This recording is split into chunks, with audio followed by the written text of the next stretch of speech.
네, 잠시 후 경찰이 시청역 역주행 사고와 관련해 중간 수사 결과를 발표할 예정입니다.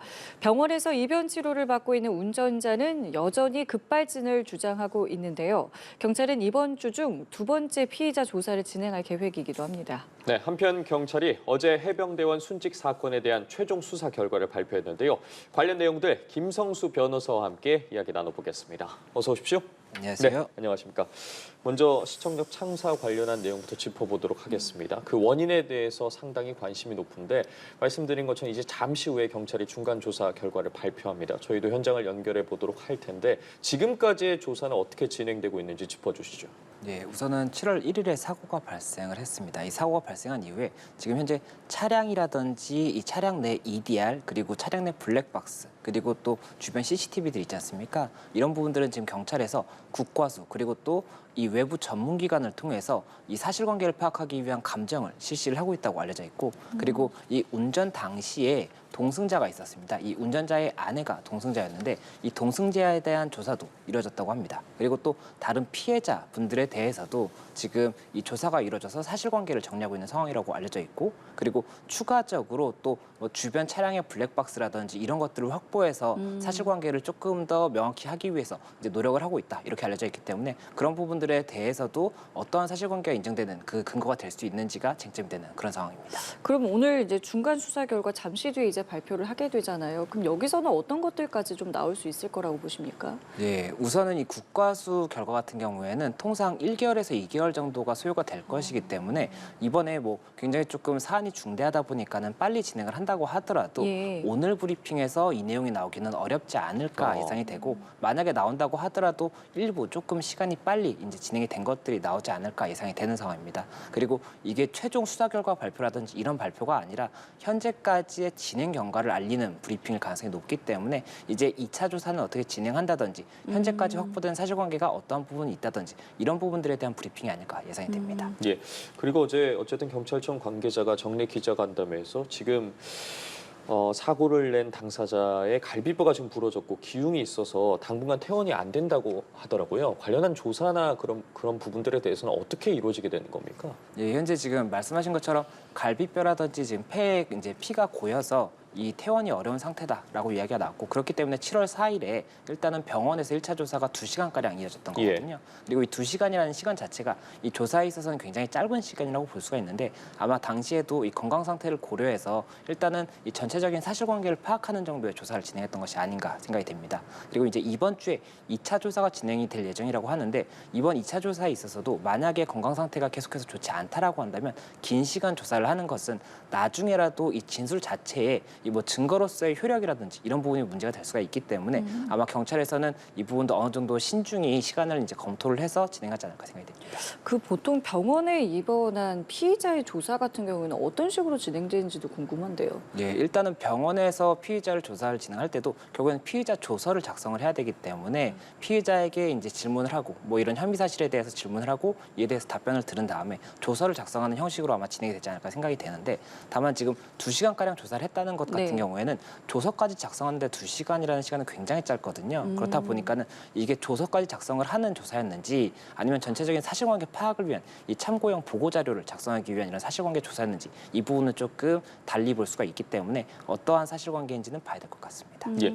그리고 앞서 경찰 같은 경우에 운전자 차모 씨에 대해서 뭐 출국 금지 신청 또 체포영장을 했는데 기각이 됐습니다. 체포영장 같은 경우는 기각이 되고 출국금지 신청 같은 경우는 미승인이 됐단 말이에요. 이와 관련해서 기자들이 질문을 했는데 그에 대한 답변으로 뭐 체포영장 같은 경우는 체포의 필요성 또 출국금지는 출국 여부를 판단해서 신청을 하는데 법률적 요건이 뭐 잘못된 건 없지만 판단 기관에 따라서 다르다고 이야기를 했거든요. 이 부분에 대해서는 저희가 좀 어떻게 봐야겠습니까? 예, 일단 출국 금지 같은 경우에는 이 도주의 우려, 해외로 이제 도주할 우려가 있을 때 출국을 금지하는 부분인데 이 부분 관련해서는 경찰에서 신청을 했었는데 검찰에서 승인을 내지 않았던 것으로 보입니다. 왜냐하면 지금 현재 병원에 있고 이 병원 지근거리에 경찰이 있는 상황이기 때문에 아무래도 이 출국을 통한 뭐 도주의 우려가 없다라고 일단은 지금 본 것 같습니다. 그래서 그 부분이 있었고 체포영장 같은 경우도 이제 형사소송법 200조에 의해서 이 체포영장을 신청을 하는 것인데 이 부분도 이 혐의에 상당한 이유가 있고 혐의 상당 이제 의심의 이유가 있고 그리고 도주의 예. 우려라든지 잠시만요. 추가 조사라던가 이제 국가수 감정 같은 부분은 이제 저희가 조금 전에 이야기를 나눴고 궁금한 것은 지금 뭐 주변 CCTV나 블랙박스 등을 통해서 사고 당시의 상황을 재구성하고 있다라고 하고 있습니다. 이 재구성을 통해서는 어떤 것들을 좀 확인해 볼 수 있는 건가요? 예, 지금 현재 좀 쟁점이 된다라고 보이는 부분이 일단은 이 호텔에서 나온 다음에 그 다음에 역주행을 했던 부분이 한 가지가 있고 예. 그리고 이렇게 가속이 계속됐는데 이것이 급발진이었느냐 아니면 뭐 페달 오조작이라든지 이 운전 중에 과실이었느냐 이게 쟁점이 되는 거거든요. 그런데 이 CCTV라든지 블랙박스를 통해서 당시에 그럼 차량 이동 동선이라든지 뭐 차량의 브레이크 등이 켜졌는지 이런 부분들을 확인을 할 수가 있기 때문에 그런 부분들을 이제 확인을 통해서 뭐 어디에서 브레이크 등이 켜졌다라든지 어디에서 어떻게 가속이 됐었다라든지 이런 부분들을 사실관계를 재구성해서 이 혐의 사실에 대해서 조금 더 명확히 하고 그에 따라서 이 뭐 피의자 조사라든지 이런 부분을 진행할 예정이 아닌가 이렇게 예상이 됩니다. 예, 지금 그리고 국가수와 차량 감정을 진행하고 있다고 했는데 급발진이나 결함 여부 같은 경우에는 확인이 그러면 어느 정도나 시간이 걸릴 거라고 보십니까? 예, 말씀드렸던 것처럼 일단은 1, 2개월 정도가 예상이 된다라고 하는데 만약에 이 부분 더 빨리 진행을 하기 위해서 뭐 총력을 다한다라고 한다면 1, 2개월보다 짧을 수는 있을 것 같습니다. 다만 이게 굉장히 중요한 사실관계가 될 수가 있기 때문에 이 부분이 뭐 급하다고 해서 이게 명확하지 않은 부분을 발표가 되면 안 되겠죠. 그렇다 보니까 그런 부분에 대해서 국가에서 충분히 감안을 해서 결과를 발표하지 않을까 그럼 생각이 듭니다. 어떤 것들까지 알 수 있는 건가요? 그 EDR이 일단은 예. 가장 쟁점이 될 것으로 보이는데 이 EDR이라는 것이 이벤트 데이터 리코더라는 뜻입니다. 그러니까 사고 기록 장치라는 것인데 지금 이 사고 기록 장치를 통해서 이 충돌 직전에 뭐 차량 뭐 핸들을 어떻게 꺾었는지라든지 가속 페달을 밟았는지 이런 부분들이 확인이 될 것인데 EDR의 문제가 무엇이냐면 현재까지 EDR을 통해서 급발진이 인정된 사례가 거의 없다라고 지금 이야기가 나오고 있거든요. 네. 그렇다 보니까 EDR에서 만약에 이 급발진이 아니었다라고 인정이 된다고 하면 이 부분을 경찰에서 얼만큼 신뢰할 수 있느냐 이것이 쟁점이 될 수가 있는 부분이 있습니다. 그리고 이 차량 관련해서도 이 EDR이 아니라고 하더라도 이 차량 자체에 있어서 어떠한 뭐 연료 계통이라든지 엔진 계통 뭐 이런 부분에서 하자가 발생해서 급발진이 있었는지 여부도 조사를 할 수가 있겠지만 여기서 문제점은 이 차량이 이 뭐 사고가 없이 이 정지한 것이 아니라 여러 대 이제 뭐 그 그쵸. 가드레일도 부딪히고 차량도 충돌했지 않습니까? 예, 예. 그렇다 보니까 차량이 굉장히 많이 지금 손상이 된 상태거든요. 그렇기 때문에 이것이 지금 현재 만약에 손상된 부분이 있다고 하더라도 이게 사고로 인해 손상된 것인지 아니면은 이 출발 당시부터 손상이 있어서 문제가 된 것인지 이런 부분들에 대해서도 봐야 되는 것인데 이게 현실적으로는 구분이 불가능할 가능성이 높기 때문에 이에 대해서도 뭐 이제 정밀 감정을 통해서 최대한 감정을 해보려고 하겠지만 그 부분 감정에 대할지 미지수가 되는 그런 부분들이 있을 것 같습니다. 그러니까 결국에는 이제 모든 걸 종합적으로 판단을 해야 되는 상황인 거잖아요. 지금 상황으로 봤을 때는 그렇기 때문에 이제 일각에서는 뭐 피의자의 휴대폰 포렌식이라던가 뭐 거짓말 탐지기를 동원해야 되는 거 아니냐 이런 이야기들도 있던데 이 부분에 대해서는 어떤 의견 갖고 계세요? 네, 일단 휴대폰 포렌식 같은 경우에는 휴대폰 포렌식을 통해서 만약에라도 뭐 급발진이 아니었다 이런 대화가 있었다라고 한다면 굉장히 중요한 증거가 될 수는 있을 겁니다. 그렇기 때문에 경찰에서도 포렌식에 대해서는 아마 검토를 하지 않을까 생각이 되고 다만 이 거짓말 탐지기 같은 경우에는 이 우리 법원에서 증거 능력을 인정하지는 않고 있기 때문에 거짓말 탐지기를 실시한다고 하더라도 이 부분은 수사 방향을 정함에 있어서 참고 자료 정도가 될 것이지 뭐 증거로서의 효력이 있지는 않기 때문에 경찰에서 거짓말 탐지기를 반드시 진행할 것이다 이렇게 보기는 어려울 것 같습니다. 예, 그래서 어쨌든 여러 가능성을 열어놓고 조사를 이어가고 있는 상황인데 자, 이와 관련해서 또 이번 피해자를 향해서 온 오프라인 조롱글이 올라왔습니다. 관련해서 경찰이 조사 중이라고 하는데 이런 경우에도 좀 형사처벌이 가능한 겁니까?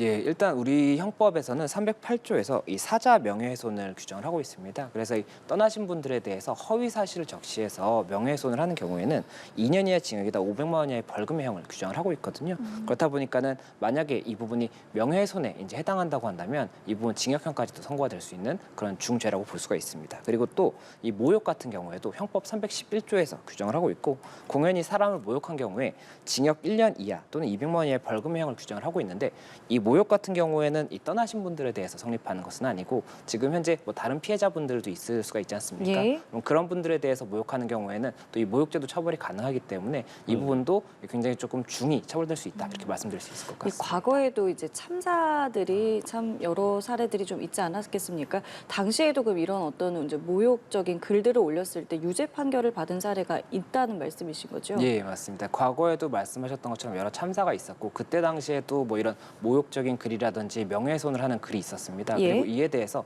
뭐 징역형까지도 선고가 된 사례가 있었기 때문에 이 부분도 참고할 수 있는 부분이 아닌가 생각이 듭니다. 예, 알겠습니다. 자, 이번에는 다른 사건 좀 살펴보도록 하겠습니다. 어제 경찰이 해병대원 순직 사건에 대해서 이제 최종 수사 결과를 발표했습니다. 임성근 전 해병대 1사단장 같은 경우에는 불송치 결정이 됐고요. 이제 뭐 6명의 현장 지휘관 같은 경우는 송치 결정이 내려졌는데 이 송치 여부를 결정하는 이제 배경이랄까요? 이유에 대해서 저희가 좀 어떻게 봐야 되는 겁니까? 예, 일단 이 사건 자체는 최상병이 이제 순직했던 사건이지 않습니까? 그래서 이 순직과 관련해서 어디까지 업무상 과실치사의 혐의가 있는지가 쟁점이 됐던 부분이었고 이에 대해서 경찰에서 11개월가량 수사를 진행한 후에 어제 최종 수사 결과를 브리핑을 했던 부분입니다. 네. 그래서 말씀 주셨던 것처럼 이 7여단장 및 현장 간부 등 6명은 업무상 과실치사의 공동정범 혐의가 있다라고 보기 때문에 검찰의 송치 의견으로 일단 송치를 했다는 것이고 그리고 이 피의자 9명 중에 3명, 임성근 전 1사단장 등 3명 같은 경우에는 이 혐의가 업무상 과실치사라든지 직권남용 이런 부분에 대한 혐의가 있다고 보이지 않기 때문에 불송치를 할 예정이다. 이렇게 지금 브리핑이 됐던 부분이고 말씀하셨던 이 업무상 과실치사 같은 경우에 이 쟁점이 되는 부분은 결국에는 이 업무상 주의 의무가 있느냐. 그래서 이 주의 의무를 위반한 사실이 있느냐. 그리고 이 위반이라든지 이 주의 의무를 다하지 못한 부분으로 인해서 이 사망이라든지 상해의 결과가 발생했느냐 이 부분이 쟁점이 될 수 있는 것인데 지금 이 3명, 이 불송치된 3명에 대해서는 이 부분 인과관계라든지 주의 의무가 있다라고 보기 어렵다라는 것이 어제 경찰의 판단이었고 그리고 나머지 직권남용 같은 경우가 이제 이 임성근 전 1사단장이 예. 쟁점이 됐던 부분인데 이 같은 경우에는 이 사건 작전 당시에 54단이 작전 통제권을 가지고 있었기 때문에 그 임사단장 같은 경우에는 이 작전에 대해서 어떠한 지휘할 수 있는 직권이 없었다는 겁니다. 월권을 한 경우에는 직권남용죄에 해당하지 않는 대법원 판례가 있기 때문에 그 부분을 감안해서 직권남용에 해당한다고 보기는 어렵다라고 해서 이 부분도 불송치 의견 이렇게 지금 정리가 된 상황입니다. 예. 그런데 말씀해주신 그 불송치 결정과 관련해서 경찰이 임성근 전 사단장에 대한 심의 결과는 공개하지 않았거든요. 평소에도 이렇게 심의 결과에 대해서 구체적으로 공개하지 않는 게 원칙인 겁니까? 예, 이 수사심의위원회가 있었다는 이야기가 있었고 이 부분 관련해서도 굉장히 많은 관심을 받았던 상황이었습니다. 예. 그리고 이 수사심의위원회에서 임성근 전 사단장 같은 경우에는 불송치 의견으로 일단은 심의가 됐었다는 이야기가 있었는데 이 부분 말씀하셨던 것처럼 심의 의견 같은 경우에는 이 공개 비공개 여부를 경찰에서 결정을 할 수가 있는 부분이기 때문에 이 부분 공개를 하지 않았다고 해서 법적인 문제가 되지는 않을 수 있을 것 같고 다만 지금 굉장히 많은 관심을 받고 있는 사안이다 보니까 이에 대해서 공개 비공개 여부에 관해 많은 의견이 있을 수밖에 없는 것 같습니다. 예. 자, 이렇게 경찰 수사 결과가 발표가 됐고 이와 별개로 공수처에서도 지금 수사가 진행 중인 거잖아요. 그럼 이 수사 결과가 공수처의 수사에도 영향을 줄 수 있는 겁니까? 이 부분 참 궁금한데요. 예, 일단은 공수처에서 진행되고 있는 사건이 여러 건이 있다고 볼 수가 있는데 이 임성근 전 사단장 같은 경우에는 이번 브리핑 사건 외에도 고소 고발을 통해서 또 직권남용이라든지 업무상 과실치상 이 부분이 공수처 그리고 검찰에서 수사가 진행이 되고 있습니다. 네. 그렇다 보니까 이번 경찰 브리핑에서 나온 사실관계가 이 다른 사건에도 영향을 끼칠 수 있느냐 이게 쟁점이 되는 부분이 있고 또 한 가지가 공수처에서 진행을 하고 있는 것이 이 최상병 순직 사건상의 이 업무상 과실치사 외에 수사 외압이 있었느냐에 대해서도 진행이 되고 있거든요. 그런데 이 부분 관련해서도 결국에는 별개의 사건이고 이 별개의 사건에 대해서 별개의 기관에서 판단을 하고 있기 때문에 이 기관에 따라서 사실관계를 달리 볼 수가 있는 것이고 또 이게 뭐 공수처라든지 검찰이라든지 여기서 뭐 송치를 하고 기소를 하고 이런 절차를 거쳐서 재판에 넘어간다고 하더라도 또 법원에서도 신금마다 달리 볼 수가 있는 게 사실관계이고 이에 따른 법리이기 때문에 이 부분은 뭐 반드시 구속된다 이렇게 단정하기는 어려울 것 같습니다. 예. 그리고 앞서 수사심의회가 이 임성근 전 사단장을 불송치하기로 결정한 사실이 알려지면서 이제 순직 해병의 당시 소속 대대장이 경북경찰청장을 공수처에 고발했거든요. 이 내용에 대해서도 좀 살펴봐야 할 것 같습니다. 예, 이 당시에 이제 이 이 부분이 직권남용에 해당한다. 수사심의를 한 것 자체가 직권남용에 해당한다라고 하고 주장을 했던 근거가 이 신청권자가 이 경찰 수사사건 심의 등에 관한 규칙에 명시가 돼 있습니다. 이 신청권자가 고소인, 고발인, 피해자 이런 경우에 이제 신청을 할 수가 있는 것인데 이 경찰청장은 신청인의 이 제2조의 신청인에 들어가지는 않기 때문에 이 부분이 그럼 직권을 남용해서 이 개최를 한 것이 아니냐 이렇게 이야기가 됐었는데 이 부분 관련해서 경찰에서 지금 의견을 내고 있는 것은 이게 정기회의나 임시회의 같은 경우에는 경찰청장이 이 부분을 이제 개최를 할 수가 있고 이 임시회의로 본다라고 한다면 직권남용에 해당하지 않을 가능성도 있거든요. 그렇다 보니까 이에 대해서도 법리적인 판단이 이루어지지 않을까 생각이 듭니다. 예, 자 이게 굉장히 국민적인 이제 관심이 높다 보니까요. 이 발표 이후에 그럼 이제 앞으로 이 사건은 어떻게 진행이 되는지도 상당히 좀 궁금한데요. 어떻게 좀 봐야 되는 겁니까? 네, 일단 이 6명에 대해서는 검찰에 송치가 됐기 때문에 검찰에서 수사를 진행을 하고 수사 관련해서 만약에 6명이 다 동일하게 혐의가 있다라고 판단을 한다면 기소를 해서 재판을 이제 통해서 유무죄가 판단이 될 가능성이 높습니다. 그리고 나머지 말씀드렸던 사건들 같은 경우에 이 뭐 임성근 전 산단장 같은 경우에는 다른 고소나 고발을 통해서 검찰이나 공수처에서 직권남용이라든지 업무상 과실치사가 또 별도로 진행이 되고 있기 때문에 그 부분을 통해서 또 추가적인 사실관계가 밝혀지지 않을까 생각이 되고 또 지금 특검이 논의가 되고 있지 않습니까? 그렇다 보니까는 특검이 이제 만약에 실행이 됐을 때는 특검에서 어디까지 이 사건에 대해서 실제 조사를 할 수 있는지 수사를 할 수 있는지 이 부분이 또 추가적인 쟁점이 되지 않을까 생각이 됩니다. 예, 예. 알겠습니다. 오늘 시청역 사고 또 수사 관련한 브리핑 등과 관련해서 김성수 변호사 이야기 나눠봤습니다. 고맙습니다. 예, 감사합니다.